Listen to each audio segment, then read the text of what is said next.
Madhabpur উপজেলাধীন ছাতিয়া union শিমুলঘরবাসী সবাই কেমন আছেন?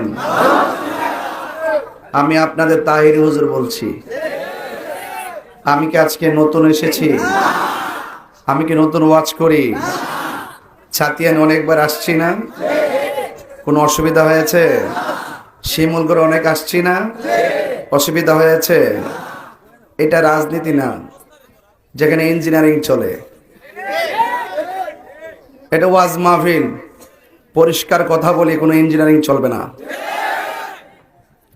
কে বা কারা ভুয়া পোস্টার করলো, যাচাই বাছাই না করে 144 জারি করা হয়েছে। প্রশাসন ঐতিহাসিক ব্যর্থতা এবং দুর্বলতার পরিচয় দিয়েছে। ধন্যবাদ জানাই সেই প্রশাসনকে, যারা আবার কুচক্রী মহলদের ফাঁদে পা না দিয়ে শান্তিপ্রিয় আহলুস সুন্নাত ওয়াল জামাতের কার্যক্রমকে সুষ্ঠু এবং শান্তিপ্রিয়ভাবে সম্পন্ন করার জন্যে আমাদের গৌরবের ধন সেনাবাহিনী আমাদেরকে সময় বেঁধে দিয়েছেন নির্ধারিত সময়ে মাহফিল শেষ করার জন্যে। তাইলে আমরা কিন্তু সবাই কিন্তু মাহফিলে এসে আজকে আমরা প্রমাণ করতে সক্ষম হয়েছি যে আমরা শান্তিপ্রিয়। কে বা কারা হয়তো প্রশাসনকে ফোন দিতে পারে, এটা স্বাভাবিক।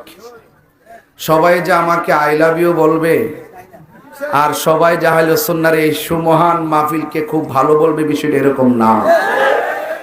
যুগে যুগে সব জায়গায় কিছু কম বেশ ডান বাম লোক থাকে, এগুলা বুঝের বলেও হয়, প্রতিহিংসার বশবর্তী হয়েও হয়।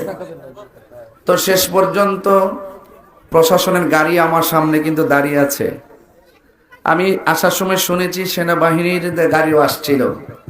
তো আপনাদের এই শিমুলঘর তারা তন্ন তন্ন করে খোঁজ খবর নিয়ে দেখেছেন যে আজকের এই মাহফিল বন্ধ হওয়ার জন্য উপযুক্ত কোনো কারণ নাই। যা ফাঁকা বলি দেওয়া হয়েছে এগুলো হলো ফাপরবাজি আর কি। এই ফাপরবাজির ফাঁদে পা দেওয়া যাবে না। শিমুলঘরের মাটি সুন্নিয়তের ঘাঁটি। আমি অনেক ভাবে আজকের এই মাহফিলটা যেন হয়, প্রশাসন যেন আমাদের প্রতি আস্থা রাখতে পারে। ওনারা তো অনেক ডিস্ট্রিক্ট থেকে আসে, বিভিন্ন বিভাগের মানুষ।